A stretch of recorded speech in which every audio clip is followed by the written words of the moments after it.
ఈరోజు బాండ్లు ఇవ్వాలంటే అంత సులువైన పని కాదు. దానికోసం గవర్నమెంట్ ఒక మెమో ఇచ్చింది. ఇందులో సభ్యులు ఎవరెవరో తెలుసా? కొండబాబు, ఇందులో municipal commissioner, RD officer DTP వస్తాడు, లోకల్ ఎంఆర్ఓ ఉంటాడు, అడిషనల్ కమిషనర్ రెవెన్యూ సైడ్ ఉంటాడు, మున్సిపాలిటీ లోకల్ సబ్ రిజిస్ట్రార్ ఉంటాడు, అలాగే యూడిఏ టౌన్ ప్లానింగ్ హెడ్ ఉంటాడు. అలాగే ఈ కమిటీ అంతా అయిన తర్వాత కమిటీ అప్రూవల్ చేయాలి. సబ్ రిజిస్ట్రార్ వచ్చి అక్కడ రిజిస్ట్రేషన్ వాల్యూ ఇంత ఉందని చెప్పాలి. ఎంఆర్ఓ వచ్చి ఇక్కడ ప్రభుత్వ స్థలం లేదు కాబట్టి ఇది తీసుకోవచ్చు, నా లిటిగేషన్ లేవని ఎంఆర్ఓ చెప్పాలి. ఇవన్నీ అయిన తర్వాత పబ్లిక్లోంచి ఏమన్నా సమస్య అబ్జెక్షన్స్ ఉంటాయేమో అని పేపర్ నోటిఫికేషన్ ఇవ్వాలి 15 రోజులు. ఇవన్నీ అయిన తర్వాత ownership of land, extent of land effects ఇవన్నీ చూసిన తర్వాత దీన్ని 15 రోజులు ఈ కాగితం కొండబాబు పంపిస్తాను నేను. అలాంటి అతను కావాలంటే తీసుకోవచ్చు, గవర్నమెంటే కాబట్టి. అయినా నేను మా మిత్రుల ద్వారా కొండబాబుకి ఒక కాపీ పంపిస్తానులే. దీన్ని పేపర్లో నోటిఫై చేస్తా, పేపర్లో పబ్లికేషన్ చేస్తారు. సో అండ్ సో ప్రాపర్టీ మేము పలానా నిమిత్తం తీసుకుంటున్నాం, దీని నిమిత్తం మేము బాండ్లు ఇస్తున్నాం, అబ్జెక్షన్స్ ఉంటే చెప్పండి అని పేపర్లో పడుతుంది. నువ్వేం చేసావు? ఆ రోజు ఎమ్మెల్యే చేసావు కదా, ఆ మాత్రం కనిపెట్టలేవా? ఆ మాత్రం తెలుసుకోలేవా? పేపర్లో వేసి 15 రోజుల తర్వాత అబ్జెక్షన్ ఏమి లేకపోతే అప్పుడు గవర్నమెంట్కి వెళ్తుంది ఫైలు. గవర్నమెంట్ అప్రూవ్ చేసి కిందకు వస్తే అప్పుడు బాండ్స్ ఇచ్చారు. ఈరోజు బాండ్స్ రావడం నువ్వు 10 ఎకరాలు కాదు, నీకు ఛాలెంజ్ చేస్తున్నాను. 1 ఎకరం సంపాదించి నువ్వు కాకినాడ పట్టడానికి ఈరోజు 10 ఎకరాలు గవర్నమెంట్ ప్రాపర్టీ చేయించగలిగానని చాలా అంటే గట్టి విశ్వాసంతో ఉన్నాను నేను. ఎక్కడైనా ఎక్విషన్ చేయాలంటే డబ్బు లేదు. ఈరోజు మీ ప్రభుత్వంతో డబ్బు లేదు, ఆ రోజు మా ప్రభుత్వంతో డబ్బు లేదు. ఎక్విషన్ చేద్దామంటే బాండ్స్ రూపాయలు ఇచ్చావు. బాండ్స్ రూపంలో కాకినాడ ప్రజలకు ఏ విధంగా నష్టమో లేదు. ఇందులో నువ్వేమో కాకినాడ ప్రజల్ని ఆ తప్పుదారి పట్టించడం కోసం 500 కోట్ల రూపాయలు చెమట వచ్చి కట్టిన పన్నుల రూపంలో పోయిందంటున్నావు. ఏం పోయింది? ఎలా పోయింది? కనుక తెలుసుకో. ఏ విధంగా మెయిన్ రోడ్ వైండింగ్ బాండ్ ఇచ్చేసానో అలాగే ఇక్కడ కూడా బాండ్ ఇచ్చి ఈరోజు ఆ స్థల సేకరణ చేసి 133 కాదు, అక్కడ 200 kVA సబ్స్టేషన్ కడితే ఇంకొక 10-15 సంవత్సరాలకి ఎన్ని పెద్ద ఇండస్ట్రీ వచ్చినా కాకినాడకి డోకా లేదు. ఆ ఉద్దేశం మీద ల్యాండ్ తీసుకున్నాం. అలాగే పక్కన 5 ఎకరాల్లోనూ బయోగ్యాస్ ప్లాంట్ పెట్టంటే ఏదైతే వేస్ట్ వస్తుందో ఆ వేస్ట్ అంతా డైరెక్ట్గా తీసుకెళ్ళి అక్కడ పెడితే ఈరోజు అన్ని సక్సెస్ అయినాయి. హైదరాబాద్లోను, కరీంనగర్లోను, వరంగల్లో అన్ని ప్రాంతాల్లో పెట్టారు. చాలా బాగా సక్సెస్ అయింది. దానివల్ల ఆ ప్లాంట్ కట్టాము మేము చెబితే మనకి సెంట్రల్ గవర్నమెంట్ ఫండ్స్ వస్తాయి, పొల్యూషన్ కంట్రోల్ బోర్డు నుంచి ఫండ్స్ వస్తాయి, ఎన్విరాన్మెంట్ నుంచి ఫండ్స్ వస్తాయి. దానికోసం ఏంటంటే ఐఏఎస్ ఆఫీసర్ వాళ్ళు తెలుస్తుంది ఫండ్స్ ఎలా వస్తాయి. ఒకసారి నువ్వు కమిషన్ గారి కూర్చుంటే, అమ్మా ఇది కట్టడం వల్ల మాకు ఏ బెనిఫిట్లో నేను అడిగితే, నీకు ఇంట్రెస్ట్ ఉంటే అడిగితే అప్పుడు చెప్తారు వాళ్ళు. కనుక ఏదో బాండ్స్ ఇప్పించేయడం మీరేం బాధపడి దీని మీద విజిలెన్స్ చేశాను అంటున్నాడు. నువ్వు విజిలెన్స్ కాదు కదా, సిబిఐ వేసుకో. అంత పక్కాగా జెన్యూన్గా చేసాం. దీని మీద రూపాయి ఆశించకుండా పనిచేసాం. కాకినాడ పట్టణ ప్రజలు బాగుండాలని చేసాం. దీని మీద నువ్వు ఆరోపణలు చేస్తే మేము పడ్డాన్ని అడిగలేము. నువ్వు ఏ ఎంక్వైరీ చేసుకోమని చెప్తున్నాను. ఈ విషయంలో విజిలెన్స్ ఎంక్వైరీలు అవుతున్నాయి. గత 20 రోజులు ఇక్కడ ఉన్నాయి. ఉంటే ఏం చేస్తారో చూసుకో. ధైర్యంగా ఉన్నారు కాబట్టి ఈరోజు నిక్కచ్చిగా పనిచేయను కాబట్టి ధైర్యంగా ఈరోజు సమాధానం చెప్పగలుగుతున్నాం. కానీ బాండ్స్ సంబంధించి కొండబాబుకి ఈ విధంగా సమాచారం ఇస్తున్నాను. ఇంకేమైనా కావాలితే ఆఫీసర్లు అడిగితే ఫస్ట్ ఆఫీసర్తో మాట్లాడుకో. దీంట్లోనే ఇప్పుడు అంతా నీ ఆఫీసర్లే కదా. నేను ఎమ్మెల్యేగా ఉన్నప్పుడు పనిచేసిన ఏ ఆఫీసర్ ఇప్పుడు లేరు కదా. ఇప్పుడున్న ఆఫీసర్ నీ దగ్గర ఉన్న ఇప్పుడు నీ హయాంలో నీ ప్రభుత్వంలో ఆఫీసర్లని అడుగు. ఇందులో లోటుపడినప్పుడు చెప్పండి రా బాబు, నాడు ఎవరో చెప్తే అది వాగు ప్రెస్ ముందుకు వచ్చి. అంతే తప్పితే ఏదో నోరు ఉంది కదా అని ఇష్టం మాట్లాడిద్దని ఈ సందర్భంగా కొండబాబు తెలియజేసుకుంటున్నాను. ఇది కొండబాబు ఎవరైనా పంపిందామండి. అదేవిధంగా ఇది కట్టడం వల్ల ఇక్కడ 133 kVA సబ్స్టేషన్ రావడం వల్ల ఎంత అడ్వాంటేజ్ అంటే సుమారు ఇది 5 కోట్లు. మామూలుగా 33 kVA సబ్స్టేషన్ 5 కోట్లకి అయిపోద్దండి. ఈ 133 kVA సబ్స్టేషన్ కట్టాలి అంటే దగ్గర 100 కోట్లు ఉంది. ఆ 5 ఎకరాల్లో 100 కోట్ల రూపాయలతో సబ్స్టేషన్ కడుతున్నారు వాళ్ళు. పోర్ట్ ఏరియాలో సెలెక్ట్ చేయడానికి కారణం ఏంటంటే ఆల్రెడీ హై రైజ్ టవర్స్ అన్నీ కూడా జిఎంఆర్ ఫ్లోటింగ్ బాధ్యత ఉంది. జిఎంఆర్ ఫ్లోటింగ్ పవర్ బాధ్యత ఉండేది, అది తీసేశారు. అక్కడ వరకు హై టెన్షన్ వైర్ వేయడానికి అక్కడ వరకు లైన్ ఉంది. అక్కడి నుంచి మహా అయితే ఈ సైడ్ 3 కిలోమీటర్లే. చాలా తక్కువ ఖర్చుతో, అంటే ఆల్మోస్ట్ ఆల్ ఒక 12-13 కోట్ల రూపాయలు మనం సేవ్ చేసిన వాళ్ళు అయ్యాం. అదే పోర్ట్ ఏరియాలో ఎక్కడన్నా ల్యాండ్ దొరికితే బాగుంటుందని ఆలోచించి ఇక్కడ సెలెక్ట్ చేసుకోవడం జరిగింది. అక్కడ గవర్నమెంట్ ల్యాండ్ చాలా ఉంది కదా అంటున్నాడు. ఎంఆర్ఓ లెటర్లు ఇచ్చారయ్యా బాబు. కలెక్టర్ గారు ఎంఆర్ఓ గారు ఫైల్ అంతా తెప్పించుకో. కలెక్టర్ గారు ఎంఆర్ఓకి లెటర్ రాశారు. కమిషనరు కలెక్టర్ గారు రాస్తే కలెక్టర్ గారు ఎంఆర్ఓ ఆర్డీఓ రాశారు. ఆ చుట్టుపక్కల ప్రాంతాల్లో ప్రభుత్వ భూమిని ఏమైనా ఉందా అని. ఎంఆర్ఓ ఆర్డీఓ అక్కడ ఏమీ లేదని ఇచ్చారు. లేదని ఇచ్చిన తర్వాత ప్రైవేట్ వాళ్ళు ఎవరిని ఇస్తారంటే మేము తీసుకోవడం రెడీగా ఉన్నాం, బాండ్ల రూపంలో, కొనడానికి కాదు, బాండ్ల రూపం అనేది తీసుకోవడం రెడీగా ఉన్నామని నోటిఫికేషన్ ఇచ్చారు, పబ్లికేషన్ చేశారు. చేస్తే అప్పుడు ఒకరిద్దరు పార్టీలు వస్తే తీసుకోవడం జరిగింది. అంత ప్రొసీజర్ ప్రకారం చేశారు. నీలాగా దోపిడీ బ్యాచ్ కింద ఎవరు చేయలేదు. గతంలో నువ్వు చేసావు. సీఏ క్రెడిట్ సముద్రం వేసిన దానికి నువ్వు ఒక సర్వే నెంబర్ 230/1 సర్వే నెంబర్ సృష్టించేసుకుని 45 ఎకరాలు నీ కుటుంబీకుల పేరు రాయించుకున్నావు. నేను గతంలో చెప్పిన ఇప్పుడు కూడా చెప్తున్నాను. సుమారు దగ్గరగా 47 ఎకరాలు నీ కుటుంబ సభ్యులు 11 అందరం వనమాడోళ్లే. మరి ఇప్పుడు ఏమవుతుందో చూడాలి. వాళ్ళకి గొడవలు జరుగుతున్నాయి. ఇక ఈ ప్రాపర్టీ అంతా ఒకరి దగ్గర ఉంటుందా, లేకపోతే నా పేరు ఉంది కదా ఎవరు అంటాడు. అలాంటి కొండబాబు అన్యాయం జరిగినట్టే. మీరు కొండబాబు భార్య ఇద్దరు పిల్లలు అంతే. మరి సత్యనారాయణ గారు పెద్ద సంతానం కదా, ఎక్కువ యాక్షన్ ఆయనకు వస్తుంది. ఇందులో కొండబాబు పిల్లలు ఎంతమంది చూద్దాం, లెక్క ఇది. ఎందుకంటే మనకు వనమాడి ఫ్యామిలీ ఉమ్మడి ఫ్యామిలీ కింద నేను లెక్కేసుకోండి 47 ఎకరాలు. ఇప్పుడు కొండబాబుకి ఎంత ఉందో కూడా లెక్కేసి చెప్తాను. తర్వాత చేయలేదు. కొండబాబు పేరు ఎంత ఉంది, వాళ్ళ భార్య గారి పేరు ఎంత ఉంది, కొడుకు పేరు ఎంత ఉంది చూసి చెప్తాను. మిగతా అంతా కూడా సత్యనారాయణ గారి కుటుంబానికి కనుక తగ్గింది. సో 47 ఎకరాలు అతను సీఏ క్రెడిట్ ల్యాండ్ని ప్రభుత్వాన్ని వినియోగించుకుని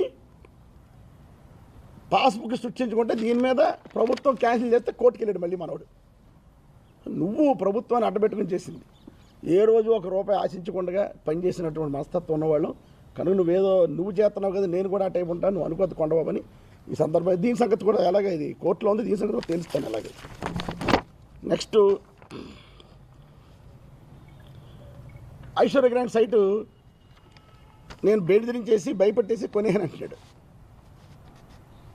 ఈ సందర్భంగా కొండబాబు తెలియపరిచింది ఏంటంటే, ఐశ్వర్య గారు నేనేమైనా భయపెట్టలే. ఒక 3-4 సార్లు బ్యాంకులో పెడితే బ్యాంకు వాళ్ళు ఆక్షన్ చేశారు. ఆక్షన్ చేస్తే అదే టైంకి హైదరాబాద్ నా పొలం మీద 58 ఎకరాల పొలం ఉన్నది.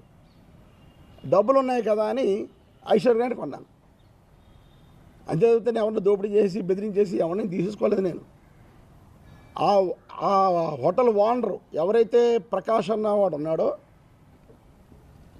అతనికి ఎన్నప్పుడు నాకేం తెలియదు. అతను బాకీదారులు నేను ఎందుకు బెదిరించుకుంటాను, నాకు పని ఏంటి? అతను బాకీదారులు ఉంటే ప్రకాష్ వాళ్ళు చూసుకుంటారు, నాకు సంబంధం ఉంది. ప్రకాష్తో ఐపీ పెట్టించేసి నేను కొన్నానంటున్నాడు. ఇందాకే ప్రకాష్లో కడుక్కున్నాను నేను. అలాగే ప్రకాష్ ఐపీ నేను కొన్న 6 నెలలకు సంవత్సరం పెట్టాడు ఐపీ. నాకు సంబంధం ఏముంటుంది? ప్రాఫిట్ ఉంది కాబట్టి అప్రూవల్ ఒత్తిడి చేయలేదు. ప్రాపర్టీ బ్యాంక్ వాళ్ళు ఆక్షన్ చేస్తారు కాబట్టి, ఆక్షన్లో నేను కొనుక్కున్నాను కాబట్టి అప్రూవల్ అందరూ మీద పడతారు. ఇది కామన్ పాయింటే. అప్రూవల్ అందరూ మీద పడ్డారు. అతను ఐపీ డిక్లేర్ చేసుకోండి, అదే ఇష్టం, నాకు సంబంధం ఏముంది? దీన్ని ఒక కుట్ర కింద వెళ్ళి దీనికి ఒక పాత్ర సృష్టించి ఐశ్వర్య గ్రాండ్ విషయంలో నేను ఏదో దౌపిడీ చేస్తాను, దొంగతనాలు చేస్తాను చెప్తాను. ఇవన్నీ కరెక్ట్ కాదు. ఉన్నది మాట్లాడు, ఉన్న మాట ప్రతి మాట సమాజం ఉంటాడు. ఉన్నా అదేవిధంగా జయలక్ష్మి బ్యాంక్, ఈ మహానుభావుడు చెప్తాడు జయలక్ష్మి బ్యాంక్ అంతా నేనే ఛేదించేశాను, నేనే చూసేసానని. అంతా మీడియాలో ఉన్నారు కదా. జయలక్ష్మి బ్యాంక్కి మెంబర్స్ అందరితో మీటింగ్ పెట్టించి చైర్మన్ ఒక కమిటీ ఎలక్ట్ చేయించాం మనకు మా ప్రభుత్వం ఉన్నప్పుడు. జరిగిన జయలక్ష్మి బ్యాంక్ వాళ్ళు ఐపీ అంటే పారిపోయిందా, జయలక్ష్మి బ్యాంక్ వాళ్ళు చాలామంది డిపాజిట్లు నష్టం జరుగుతుందని తెలిసిన 20 రోజుల్లోనే నేను జగన్ గారి దగ్గరికి వెళ్ళి ముఖ్యమంత్రి గారి దగ్గరికి వెళ్ళినప్పుడు సిట్ వేయించడం జరిగింది. ఆ సిట్లో వెస్ట్ గోదావరి ఉమ్మడి వెస్ట్ గోదావరికి ఎస్పీ గారు, ఈస్ట్ గోదావరి ఎస్పీ గారు, వైజాగ్ ఎస్పీ గారు ముగ్గురితో పెట్టి డిఐజీ గారిని చైర్మన్ కింద పెట్టి సిట్ వేసి దాని మీద చాలా స్పీడ్ యాక్షన్ తీసుకోవడం జరిగింది. స్పీడ్ యాక్షన్ చేసుకుని ఎవరికైతే డైరెక్టర్లు సుమారు 80 ఆస్తులు వాళ్ళ దగ్గర ఉన్నాయి, అంటే 300 కోట్ల రూపాయలు ఆస్తులు వాళ్ళ పేరు మీద ఉంటే వీళ్ళకి సంబంధించిన ఆస్తులన్నీ కూడా బ్యాంకే చెందాలి అని దగ్గరుండి వెళ్ళి నేను జీవో తీసుకురావడం జరిగింది. ఈరోజు అంటాడు జయలక్ష్మి బ్యాంక్ అంతా నేనే ఛేదించేసినట్టున్నాడు. ఎవరో ఒకరిద్దరు అప్పుడు కూడా అన్నాడు, నేను ఎమ్మెల్యేగా ఉన్నప్పుడు కూడా కామెంట్ చేశాడు, ఎవరో ఒకరిద్దరు రిజిస్ట్రేషన్ చేయించేసుకున్నారు, వాళ్ళని కార్యకర్తలను లీడర్లు అన్నారు. నిజంగా నాకు తెలియదు అటువంటి నిజంగా నాకు తెలియదు. కనుక అటువంటిది ఏమనుంటే డెఫినెట్గా ఎవరైతే రిజిస్ట్రేషన్ చేయించుకున్నారో వాళ్ళతో వచ్చి మాట్లాడతాం, డౌట్ లేదు. అని చెప్తే బ్యాంక్ అంతా మోసం చేస్తానన్న బ్యాంక్ ఈ రోజుకి చిత్తశుద్ధితో దగ్గరుండి పనిచేసి నిజంగా వైఎస్ఆర్ పార్టీ ప్రభుత్వం వచ్చింది ఈ పాటికి 6 నెలలు అయింది. ఈ పాటికి బ్యాంక్ సమస్య క్లియర్ అయిపోదును. 6 నెలల నుంచి నువ్వు ఇంకా తందాంతానంటే ఏమీ చేయట్లేదు. కళ్ళు చెయ్యి. ఆల్మోస్ట్ నేను 70% పని నేను చేశాను. ఇంకా 30% పని ఉంది. ఆ 30% పని నువ్వు చిత్తశుద్ధితో ఉండు. ఏ కమిషన్లో కకృతి పడకుండా, అందులో ప్రాపర్టీలు మళ్ళీ నువ్వు బెనామీ పేర్లు కొనకుండా నువ్వు చిత్తశుద్ధితో డిపాజిట్లు అందరూ న్యాయం చేసేలాగా చేయమని నేను కొండబాబుకి ఈ సందర్భంగా తెలియజేసుకున్నాను. అదే ఆ జయలక్ష్మి బ్యాంక్ గురించి నువ్వేదో తెలిసిన విషయాలు 4 కట్టుకథలు అల్లి అబండాలు వేసేస్తే నేను పడ్డ రెడీ లేను. ఎవరైతే ఇప్పుడు కమిటీ ఉందో దయచేసి మీడియా వాళ్ళని రిక్వెస్ట్ చేసేది ఒకటి, ఎవరైతే కమిటీ ఉందో ఆ కమిటీ వాళ్ళు మీరు వెళ్ళి పర్సనల్గా అడగండి సార్, నేను ఏ విధంగా హెల్ప్ చేశానో ఏ విధంగా ఉపయోగపడ్డాను వాళ్ళు చెప్తారు కదా.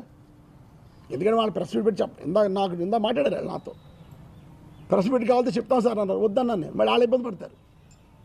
నేను చేసిన పనికి ప్రెస్ మీట్ పెట్టి చెప్తా అన్నారు. ఎలక్షన్లో పాంప్లెట్ కొట్టించి వాళ్ళే పంచారు అందరికీ. నేను చేసిన సహకారం జయలక్ష్మి బ్యాంక్ నేను చేసిన సహకారానికి పాంప్లెట్ ప్రింట్ చేసి కూడా వాళ్ళే సహకారం జరిగింది.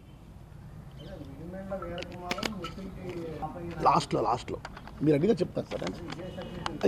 ఇది అయిపోతుంది క్వశ్చన్స్ నేను లాస్ట్లో చెప్తాను.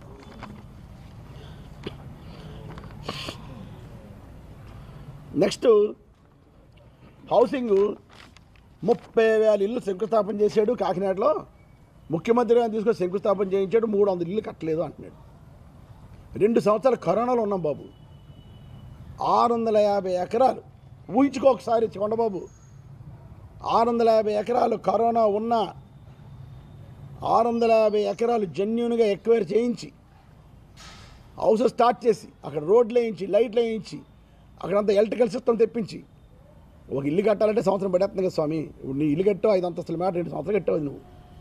అటువంటి దీన్ని ఇల్లు 30 ఇల్లు కట్టాలంటే చిన్న విషయం బోల్డ్ పేపర్ కూడా నీకు తెలియదు కాదు.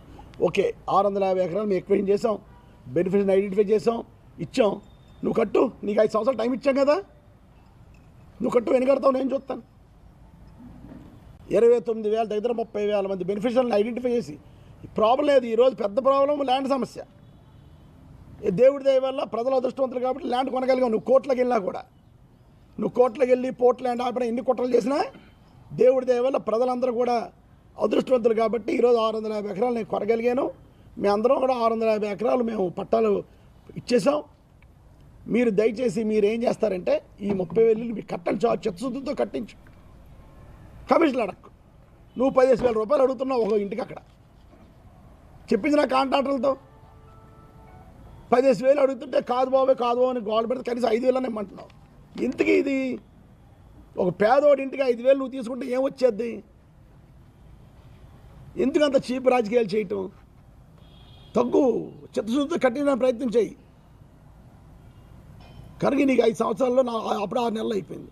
ఇంకా 4.5 సంవత్సరాలు ఉంది. ఈ 4.5 సంవత్సరాల్లో 30,000 ఇల్లు కట్టించాలు. నా పాత్ర నేను చేసాం, ఓడిపోయాం, నువ్వు చెయ్యి. కనుక నేను చాలా గర్వంగా చెప్పగలను 650 ఎకరాలు ఎక్విషన్ చేసినట్టు చిన్న విషయం కాదు. స్టేట్లోనే టాప్ 3లో ఉన్నాను నేను ఎక్విషన్లో.